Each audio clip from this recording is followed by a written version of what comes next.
What are you doing? Oh, I'm going to Toronto. Toronto is that way. What do you mean?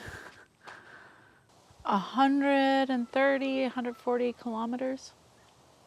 Who are you anyway? Did I even ask you? This will never work. I've got my stuff, I'm going. There's a much better and easier way to get there. Get there, I'm so excited. Whew. What you're doing will absolutely never get you there.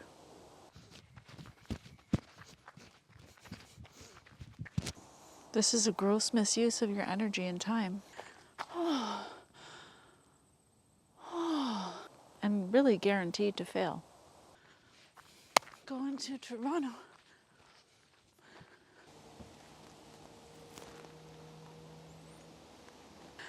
Oh.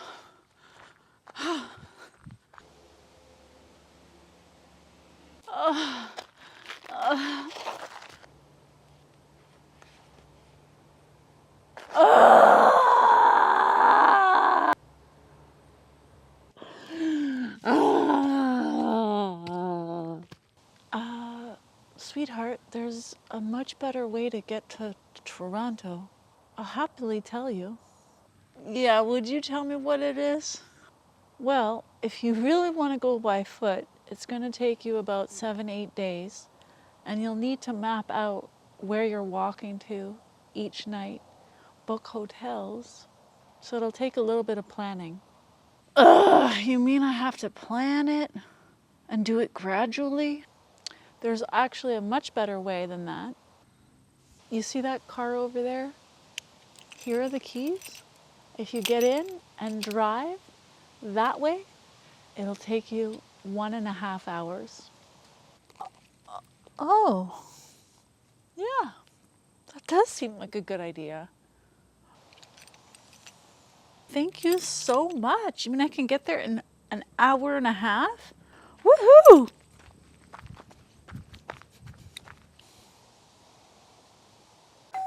I wonder who that is.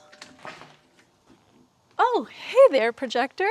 Welcome to the Projector playlist, where we are exploring every important keynote of what it means to be a projector from the viewpoint of 5 human design experts who are projectors who've been in the experiment of human design for many years. What they're sharing with you is absolute gold.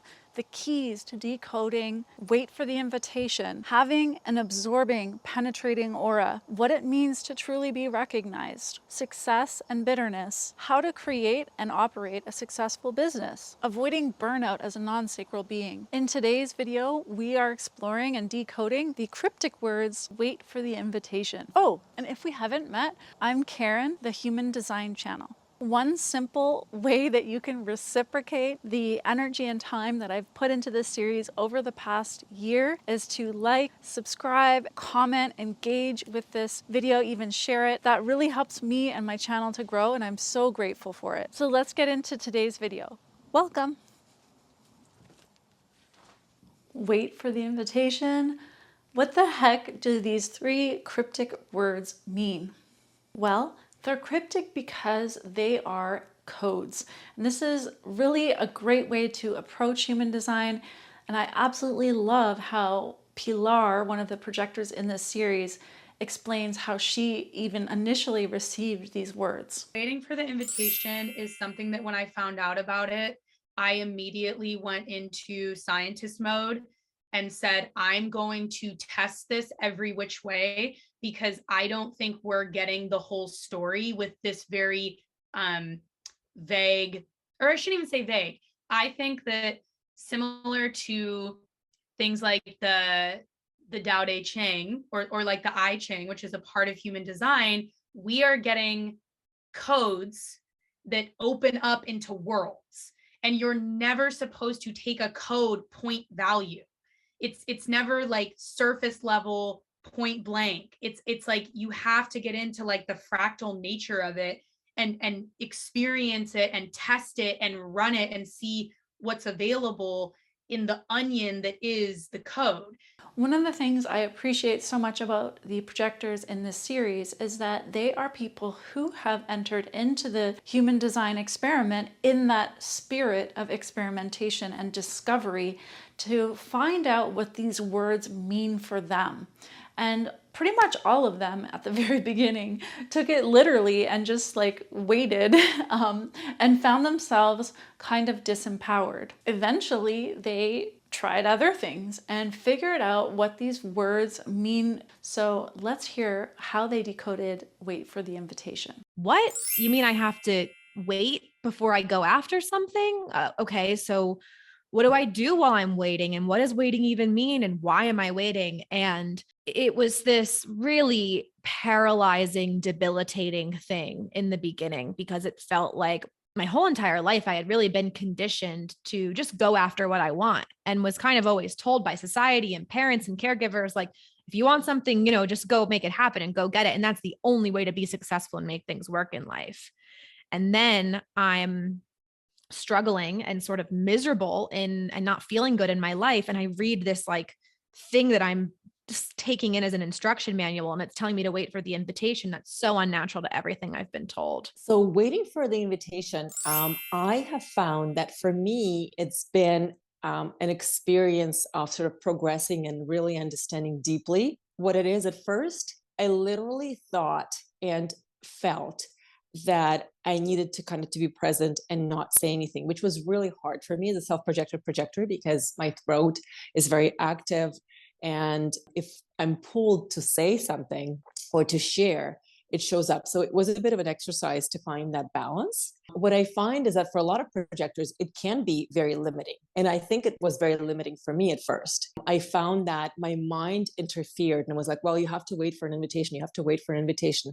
What I realized that it's more of an intuitive thing. You have to be tuned into the energy, to literally what's happening with the other person, instead of just kind of saying, okay, the invitation, because invitation can be so many different things. It could be a verbal thing where somebody says, what do you think? Or it could be something where somebody focuses on you and doesn't necessarily invite you in a verbal, like with words, but they're inviting you to share.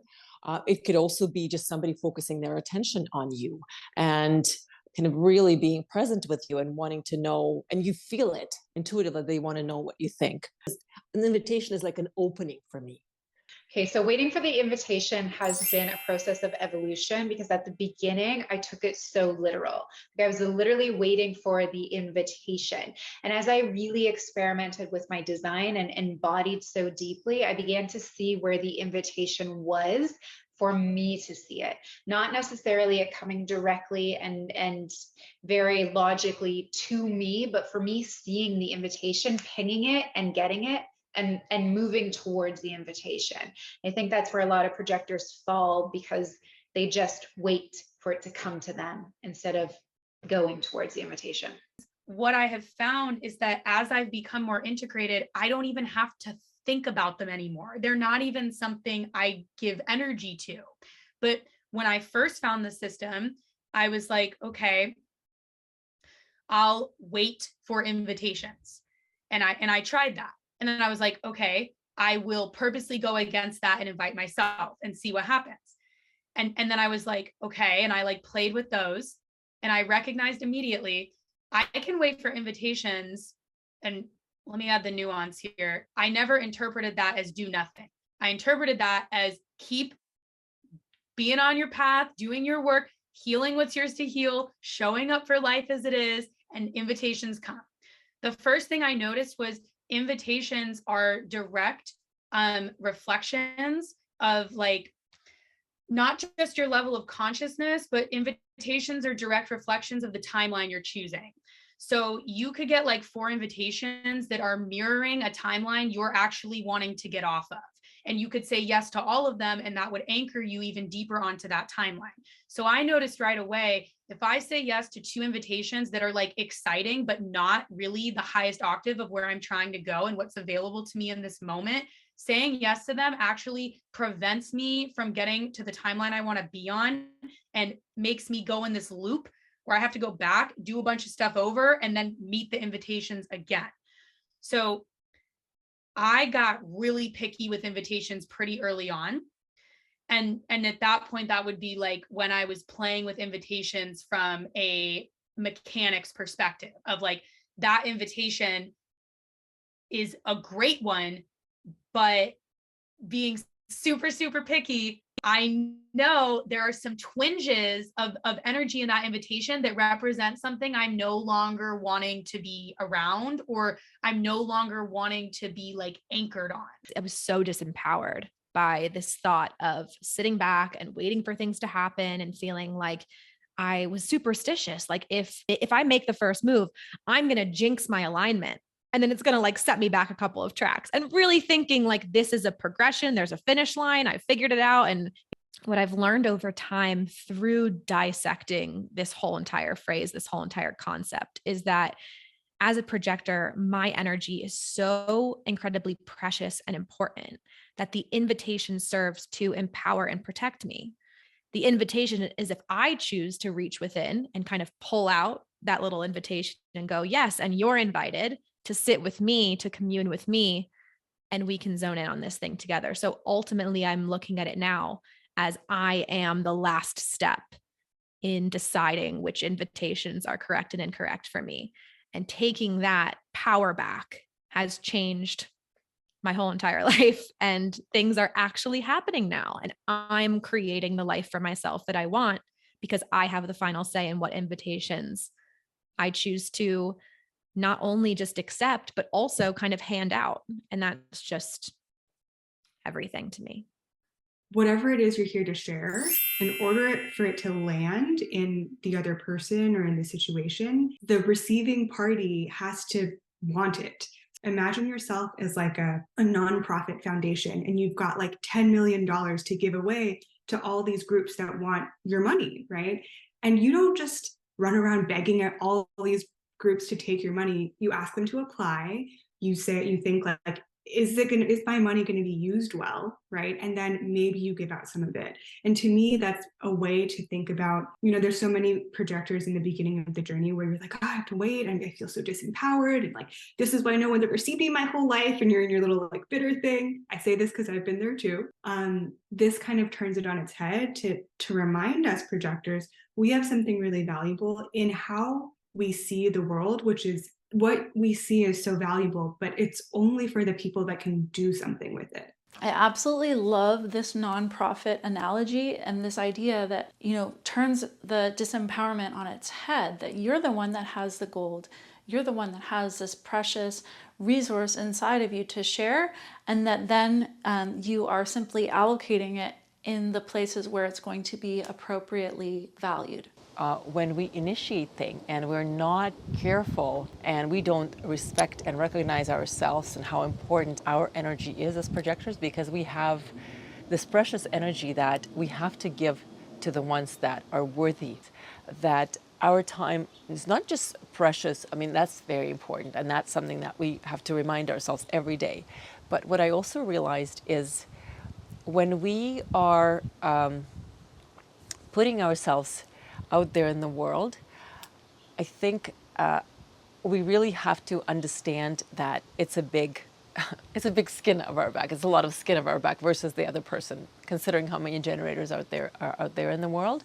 So when we become very discerning with our energy, others feel that as well. When we're not discerning with our energy and we just are willing to give it away to anybody, we're not going to get recognized. I have a special gift of being able to tune in to the energetic signature of your essential self. So if you're not clear about that yet, then you may consider doing my energetic architecture clarity session, which is a special reading that I do.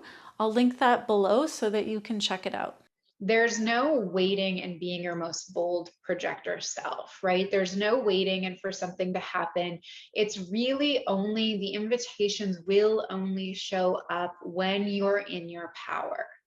There's no the invitation to be in your power. It's you must be a projector aligned in her power to receive aligned invitations.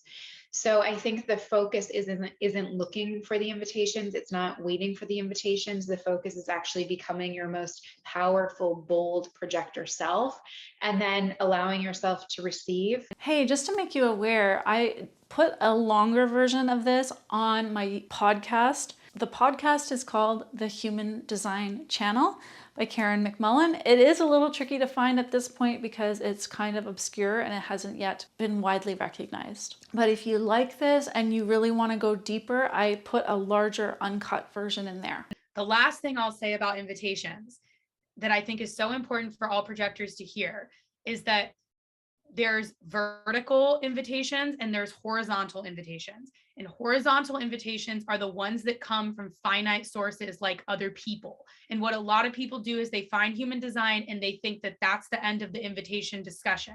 I just have to keep waiting for things to show up.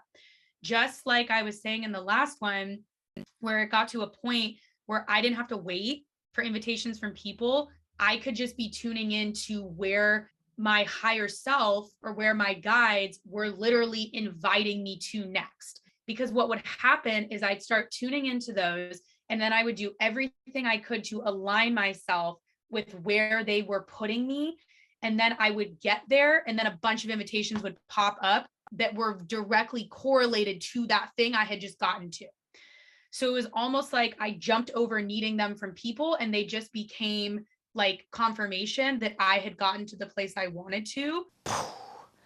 This piece about timelines is absolutely brilliant. I've never heard anyone else say that. Thank you, Pilar. In our next video, we're going to be understanding projector recognition, which is really helpful and links directly to understanding a proper invitation. So I'll link that here so you can watch it next. To check out that energetic architecture clarity session, you can find that here.